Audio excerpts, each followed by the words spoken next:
Bienvenidos a mi canal de la razón a la fe.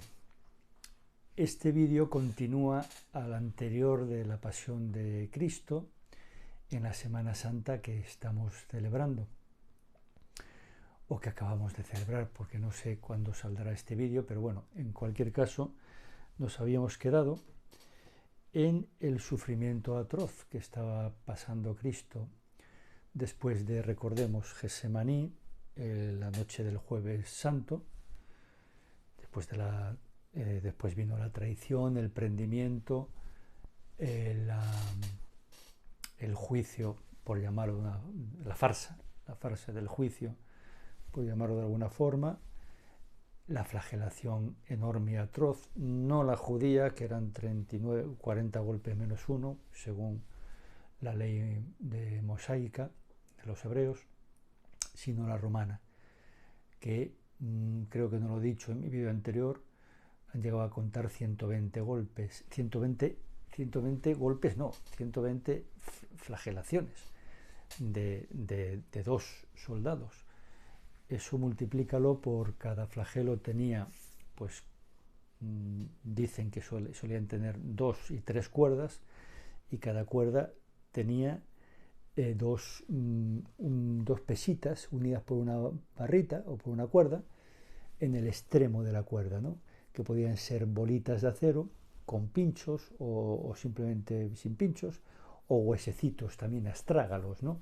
Que rasgaban un poco la piel. Se ve bastante bien en la película de la Pasión de Cristo de Mel Gibson.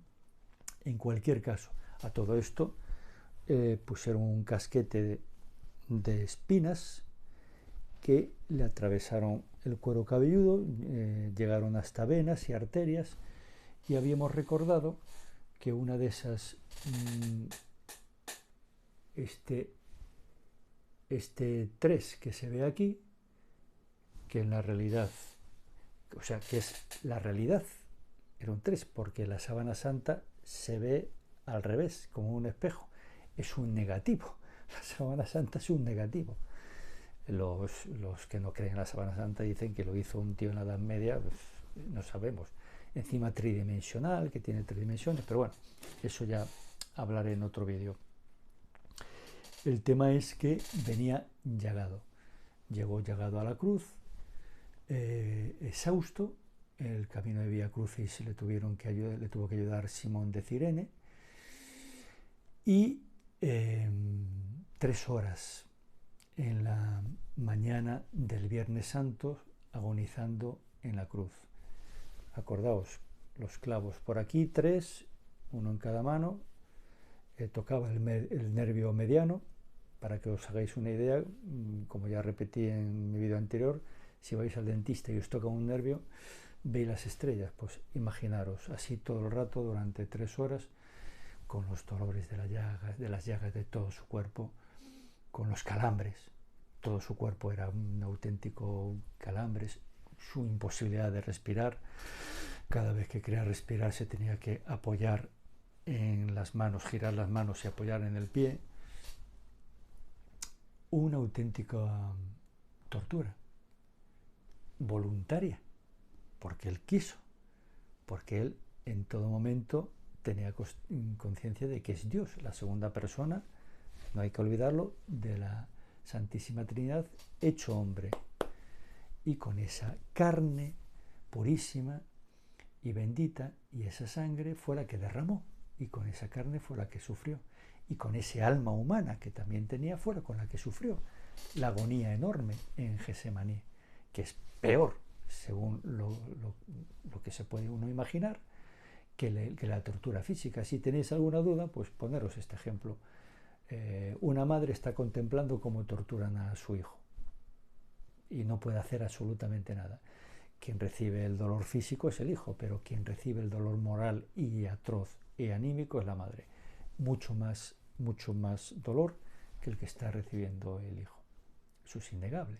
Cualquier madre lo entiende y cualquier padre. Yo soy padre, pero bueno, pongo ejemplo siempre de la madre, que aquí en la tierra parece ser el amor natural más fuerte, ¿no?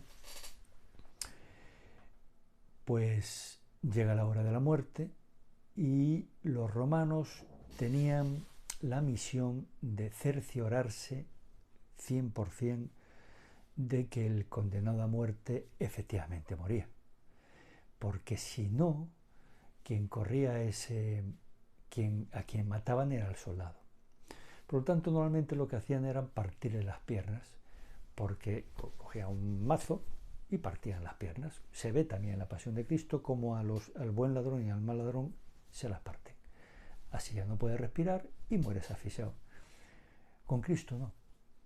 Con Cristo no ocurrió eso.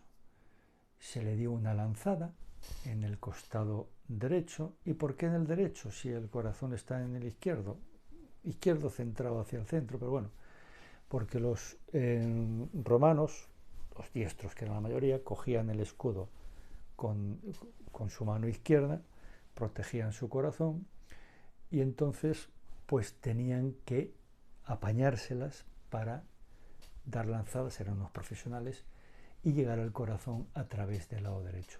Y así se hizo, así se ve en la lanzada, en la sábana santa, que tiene la herida en el costado derecho. Coincide con la punta de la lanza, las dimensiones coincide con la punta de la lanza, esto se sabe por la sábana santa de los romanos, y el romano lo que hizo fue clavarle la lanza simplemente, y entonces ya estaba muerto.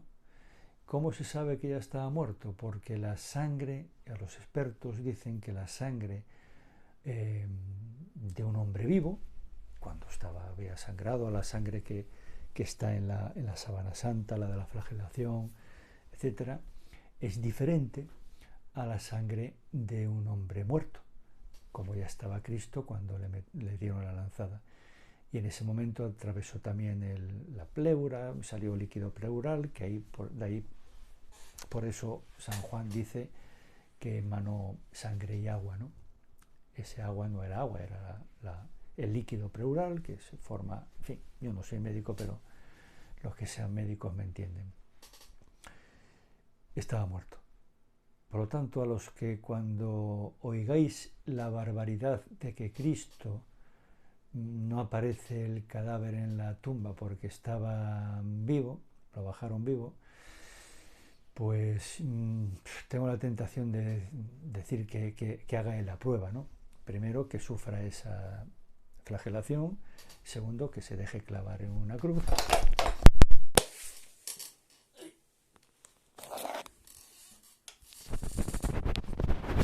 Acabo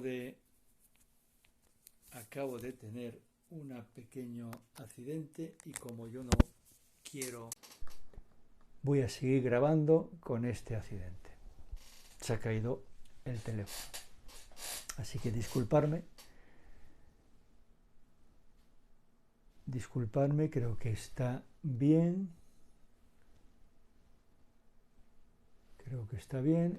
No, está al revés. Perdonar este lío monumental, me veía un poco raro yo. Está al revés. Bueno, yo soy así. No mezclo, o sea, como no tengo ni idea de cortar y pegar, va a quedar así. Y vamos en la lanzada. Es maravilloso porque en las escrituras dice que no le partirán ningún hueso. En el Antiguo Testamento, efectivamente, se cumplen las escrituras con Cristo. Le bajan de la cruz. Estaba diciendo, se me ha ido, nunca mejor dicho, se me había ido el santo al cielo, pero le agarro por los pies y le vuelvo a bajar a la tierra. Estaba diciendo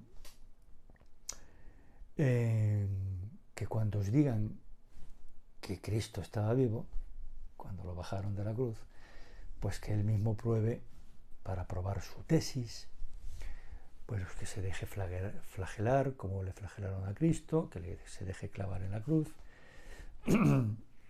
y intente respirar durante 3 horas con toda esa flagelación, y después que se deje clavar una lanza en el costado, y a ver si así, entonces sí, seguramente que le dan el premio Nobel, Pulitzer y todos los premios mundiales del mundo. Eso es una auténtica barbaridad. Hay gente que lo defiende. Es una auténtica barbaridad. Cristo estaba muerto gracias a su naturaleza humana, porque Dios no muere, no puede morir. Pero Cristo sí estaba muerto porque era hombre, verdadero Dios y verdadero hombre. Y murió. Le bajaron de la cruz. Esto ocurrió el viernes.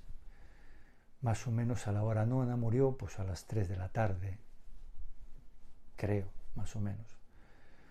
Entonces le pidieron permiso a Pilatos para enterrarle en una tumba que había comprado José de Arimatea, un fariseo que era amigo de Cristo.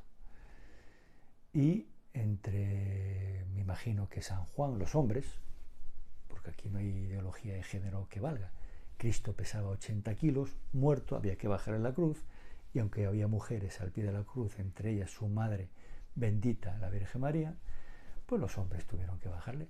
¿Qué hombres? Pues yo me imagino que José de Arimatea, Nicodemo, San Juan, ningún más apóstol, que habían desaparecido todos, habían volado, tenían miedo, porque eran humanos. Bajaron la cruz, lo enterraron, le depositaron en una tumba que estaba allí muy cerca del Calvario, una tumba hebrea, que tenía como dos partes, una primera antesala y después una especie de piedra horizontal donde depositaban el cadáver. Y allí estuvo, con las prisas, etcétera, le dieron pues ungüentos, etcétera, pero no lo dejaron sin terminar porque empezaba el Sabbat y empezaba a la puesta del sol. Y tuvieron muy poquito tiempo para hacer todo eso. Descolgarlo, llevarlo a ponerle la sábana santa, que como conocemos que había comprado,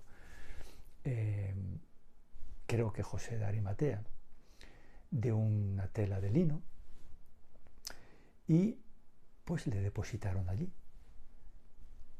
Tapiaron la tumba con una especie de losa redonda que los expertos calculan que pesaría sobre cerca de 1 tonelada, 900 y pico kilos, he leído yo por ahí, y que rodaban sobre una especie de canaleta. Y en el caso de Cristo, por petición de los judíos, pusieron la tumba a vigilar por unos soldados romanos, y la sellaron. ¿Por qué? Pues porque tenían miedo, aunque ellos no creían que Cristo era Dios, por eso lo crucificaron, porque para ellos blasfemaba. Decía que un hombre como tú y como yo, cualquiera, decía ser Dios. Lo dijo no muchas veces. Por eso lo crucificaron. Porque a los romanos les daría lo mismo que dijeran que es Dios. Ellos creían en 50.000 dioses, o sea, dejaban que tú creyeras en cualquier dios mientras obedecieras al emperador, punto. Ellos no se metían. Fueron los judíos los que obligaron de alguna forma a crucificarle a Cristo por blasfemia. Se rasgaron las vestiduras, todos lo recordamos, ¿no? Bien. Entonces lo dejan allí desde la caída del sol del viernes hasta que ya pudieran, porque durante todo el sábado no podían, los judíos no podían hacer ningún trabajo, era pecado grave, y esperaron al domingo. Para ellos el domingo era el sábado, el Sabbat. Esperaron al domingo, que ya sí podían volver, y entonces con la impaciencia las mujeres, entre ellas María Magdalena, pues fueron a la tumba el domingo a terminar el trabajo de adecentar bien el cadáver, etcétera, de Cristo, con la sorpresa y la maravilla para un cristiano, si no tendría sentido nada de esto, de que había resucitado. Entonces ahí vienen los agoreros, ¿no? No, que han robado el cadáver. No pueden robar el cadáver porque primero, los judíos eran los primeros interesadísimos en que ese cadáver estuviera enterrado y bien enterrado. O sea, los judíos no. Los romanos pasaban olímpicamente de eso, que lo enterrara y los cristianos menos. Los cristianos menos, porque no podían. Era Dios. Entonces tenían que, de hecho, aún eran, vamos a tratarlos como judíos, ¿no? No podían tocar un cadáver porque era impuro, etcétera, etcétera. Eso no. Después sí, porque eran cristianos, pero mientras Cristo no resucitara, pues eran unos judíos que podían haberse desencantado, esa es la palabra, como otro profeta más, de los muchos que hubo antes y después, que se llamaban el Mesías. Eran candidatos a Mesías y que murieron, los mataron, etcétera, y la historia se olvidó de ellos. De Cristo no. ¿Por qué? Porque resucitó. Entonces, imposible robar el cadáver delante de las narices de los soldados. Tenían que haber rodado la piedra, abrir la tumba, llevarse el cadáver, etcétera, etcétera, etcétera. Los soldados se jugaban el pellejo si se dejaban robar el cadáver. Por lo tanto, ¿cuál es la realidad histórica? Para un cristiano y para todos. La diferencia es que el cristiano se lo cree y los que no es un cristiano, pues no se lo cree. Porque ya no cree en Dios, si eres ateo, etcétera. Y si eres de otra religión, pues no crees en Cristo. Pues la realidad es que Cristo resucitó y al resucitar deja la huella que vemos, huella misteriosa, no mágica, misteriosa porque Dios es un misterio y Dios hace milagros, si no, no sería Dios. Es una tontería creer en Dios y no creer en los milagros. ¿Qué Dios es ese que no hace milagros? Y nos dejó para, yo creo, esto es mi opinión, no hacerme mucho caso, para aquellas, como una prueba física, para que sea descubierta, sobre todo, y estudiada en la época maravillosa de la ciencia, que todo lo mide, todo lo toca, todo lo pesa, sus rayos X, sus rayos ultravioletas, sus fotografías, su no sé qué. Entonces, como una especie de guiño de Dios, digo, porque hay que dejar bien claro que la sábana santa no es dogma de fe. Yo, a mi fe, la sábana santa, y a ningún cristiano, le aumenta ni 1 miligramo la fe. Porque nosotros creemos por revelación y porque nos lo han ido transmitiendo a través de la Iglesia desde el principio, que eso ocurrió así. En otro vídeo contaré el porqué de la tradición, de la transmisión. Y en mi caso concreto, pues por conversión fulminante de Dios hace 10 años, en el 2012. Punto. O sea, a mí nadie me puede convencer de que Dios no existe porque yo lo he experimentado ese día. Estaba bien, o mi cabecita estaba funcionando bien, de maravilla. Y si no me creéis a mí, tenéis que creer a un montón de mártires que se dejaron matar por Dios. Si no existiera, serían unos auténticos imbéciles. Porque nadie se deja matar por un Superman, un extraterrestre, un no sé qué. Pues es de sentido común. Y nadie a lo largo de 20 siglos se imagina las mismas cosas en diferentes sentidos, tiene alucinaciones. O sea, son tan absurdas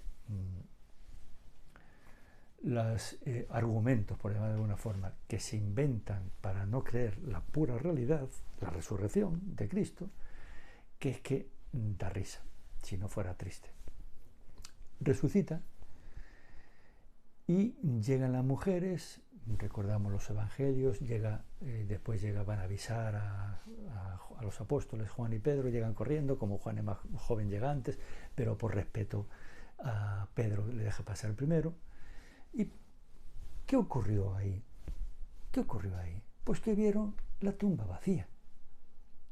¿Y qué vieron además de la tumba vacía? Pues vieron unas sábanas que se desinflaron estaban desinfladas, no estaban por los suelos, ni como si hubieran robado un cadáver, lo hubieran tirado todo, y se hubieran llevado incluso la sábana, o sea, es que es de cajón. Tú coges al cadáver y te lo llevas, no te lo llevas el cadáver desnudo. Es pensar un poquillo. Y entonces vieron esas sábanas, la sábana santa, la vieron. Desde esta posición no se ve la figura, no se ve la impronta, porque hay que abrir la sábana para ver la impronta. Pero si no la vieron en ese momento, en algún momento cogieron la sábana, la abrieron y vieron la figura. Y años después, Juan es lo que dice en su evangelio, vio y creyó. ¿Qué es lo que vio Juan? Pues la impronta vio, y yo creo que más nítida, ¿no? Yo creo que más nítida, porque 20 siglos después esto estaría como más nítido. Esta parte no, porque esta parte es del siglo XX ya, de la fotografía, pero ellos vieron la imagen, una imagen que en su cabeza, en su entendimiento, pues comprenderían inmediatamente que era una imagen que les había dejado Cristo de la resurrección. Además hablarían con la Virgen María, que es la teóloga más experta que ha existido, y se le enseñarían la sábana santa a la Virgen María, digo yo, ¿no? O la Virgen María no conoció, no vio la sábana, la mortaja de su hijo. Sí, dice, esta es la imagen de mi hijo. Y por eso, desde los primeros momentos, guardaron esa sábana santa como una reliquia, la reliquia más famosa de la humanidad. Es verdad que los expertos científicos la pueden estudiar como un objeto, pero que si esa mortaja fuera de Napoleón, o de Tutankamón, o de Filipo, o de Ramsés no sé qué, nadie discutiría nada de nada, porque a mí Napoleón, ni Ramsés, ni Filipo me importa tres pepinos, y me da lo mismo que sea verdadera, falsa, tal, pero amigo, si ese Cristo ya cambia la historia. Si tú admites que esa imagen es de Cristo, es de Dios, te va a afectar a tu interior. Entonces por eso tienes que intentar rebatirlo, que si no sé qué, que si en la Edad Media, que si en no sé cuántos, cuando ya nadie cree en la prueba del carbono 14, ya hablaremos, en fin. Entonces cogieron la sábana santa y la guardaron. ¿Y por qué no la enseñaron? Porque es que estaban perseguidos. Desde el primer momento estaban perseguidos por los judíos, por los romanos. Varios siglos, hasta que llega después Constantino. 4 siglos después y permite el cristianismo. Estaban perseguidos. Ya después, curiosamente, cuando aparecen las primeras imágenes del rostro de Cristo, muy, muy parecido a lo que tenemos ahora como la sábana santa, con muchos signos y totalmente diferente a cómo se representaba en los primeros siglos, que era como un romano sin barba ni nada. Qué casualidad que aparezca justo en el siglo V, más o menos, cuando ya pues habían dejado de ser perseguidos con un ahínco enorme, emperador tras emperador. Y entonces cuando empieza ya la historia de la sábana santa, que es otro vídeo, porque eso es un mundo, se pueden hacer 200 vídeos con la sábana santa. Pero la pasión no termina en el domingo. En el domingo lo que hace es resucitar, está con sus apóstoles, está con su gente durante 40 días. ¿Y cómo está ahora Cristo con nosotros? Pues físicamente, con su cuerpo glorificado, porque el cuerpo que resucita, aunque es el mismo de Cristo, tiene otra forma de ser. Es un cuerpo que está glorificado. atraviesa las paredes, os aparece de repente, los de Maús, etc. Es el mismo cuerpo que tendremos nosotros cuando estemos, si Dios quiere, con Él en el cielo. Bueno, ya llevo también 25 minutos, que esto yo estaría hablando horas y horas y horas de la pasión de Cristo, porque me emociona mucho. Y entonces eso te tiene que tocar el corazón. Si todo ese sufrimiento, o sea, si aquí en la tierra vemos sufrir a nuestra madre, por ejemplo, por nosotros, por habernos criado, y seríamos unos hijos horrorosos si no le agradeciéramos eso, infinitamente más el sufrimiento de Cristo por cada uno de nosotros, y que nos deje indiferentes. Pues es cuestión de reflexionarlo, ¿no? Si nos deja todo eso indiferente, ¿qué tenemos en lugar de corazón? Una piedra. Tenemos una piedra en lugar de un corazón. Hay que reflexionar sobre ello. Venga, no quiero extenderme más, porque si no, la verdad es que me vais a dejar de ver este canal. Venga, que Dios os bendiga. Y perdonar por el accidente y tal, pero hay que improvisar.